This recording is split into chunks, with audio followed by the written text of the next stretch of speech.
Amado e amada de Deus, aqui nos encontramos no nosso programa Cuidados para Acalmar a Alma.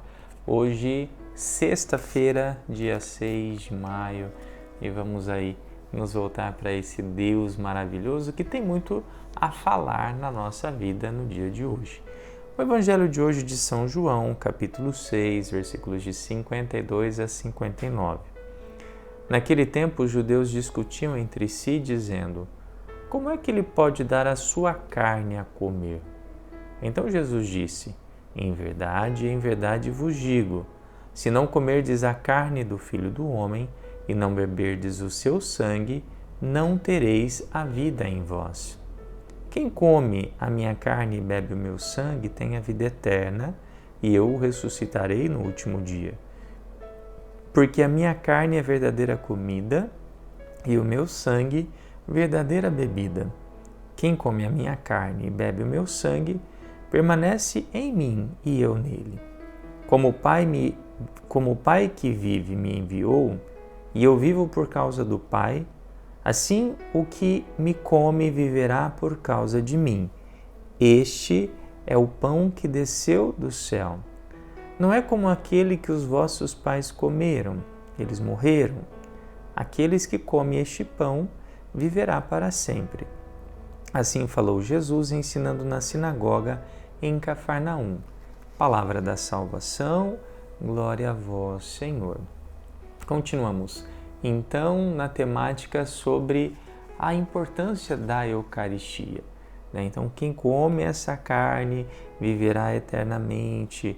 É muito difícil, até mesmo explicarmos para as crianças essa realidade, Então a gente está comendo a carne de Jesus, Como é que a gente pode comer, Ele pode dar a sua carne a comer, E aqui, nós estamos então diante desse cordeiro imolado, Esse cordeiro que tinha uma missão, Jesus ele está dizendo, eu vim com essa missão, a missão de poder ser sacrificado para a salvação da humanidade.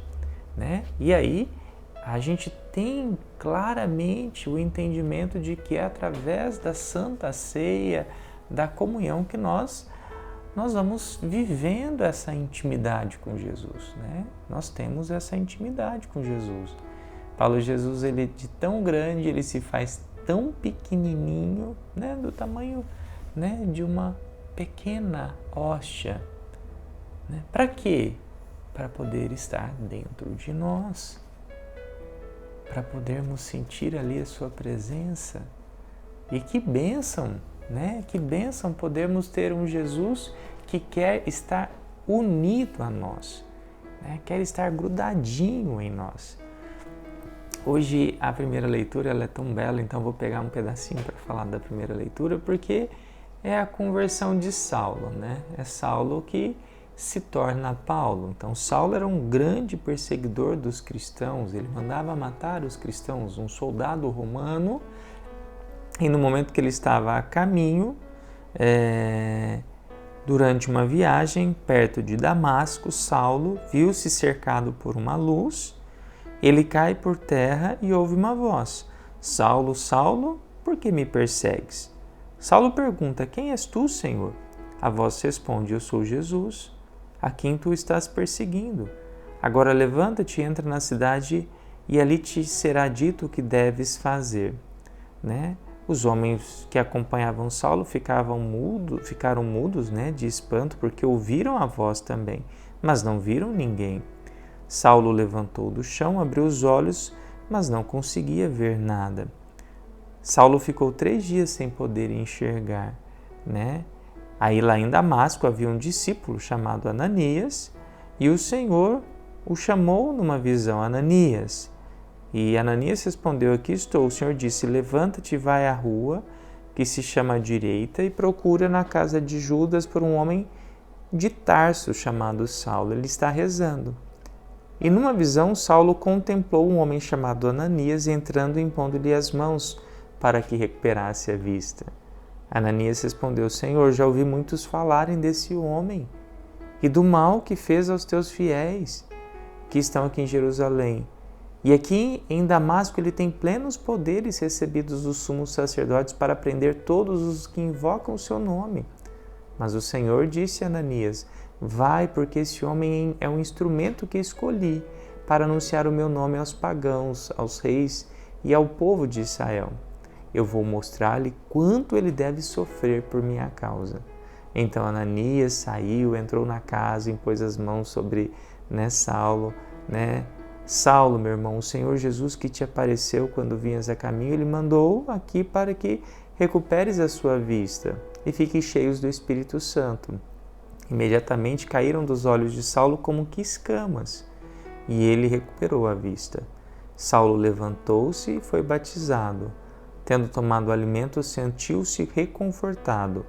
Passou ali alguns dias com os discípulos de Damasco e logo começou a pregar nas sinagogas, afirmando que Jesus é o Filho de Deus. Olha que lindo, essa história belíssima, em que nós vemos o quê? A conversão de Saulo. Aquele que era tão pecador, aquele que estava ali fazendo mal, de repente vai ser instrumento na vida de outras pessoas. Então aquele que era o perseguidor dos cristãos passa a ser o proclamador de que Jesus é o verdadeiro Deus, é o Filho de Deus. Que bênção, que bênção. E é tão interessante assim, porque às vezes a gente tem mania de acreditar que o outro nunca mais vai mudar. Jesus, ele é aquele que entra na nossa vida e muda a nossa história. Quem imaginaria que Saulo se tornaria um cristão convertido? Então talvez você tenha que pensar naquela pessoa que você desiste de falar de Deus. Quem? A gente não sabe. Talvez ali vai ter alguém que também vai ser tocado por Deus e vai se converter. E ali é interessante porque dos olhos dele caem como que escamas, ou seja, ele estava cego, não enxergava as coisas de Deus, mas aí ele passou a enxergar as coisas de Deus. Hoje que nós devemos pedir que não sejamos cegos aos sinais de Deus, não sejamos cegos a esse Jesus que pode tudo na nossa vida. Então vamos pedir a bênção de Deus já nessa semana que está caminhando para o seu fim. Pai nosso que estais no céu, santificado seja o vosso nome. Venha a nós o vosso reino. Seja feita a vossa vontade, assim na terra como no céu. O pão nosso de cada dia nos dai hoje. Perdoai as nossas ofensas, assim como nós perdoamos a quem nos tem ofendido. E não nos deixeis cair em tentação, mas livrai-nos do mal. Amém. Que o Deus Todo-Poderoso te abençoe, Pai, Filho e Espírito Santo. Amém.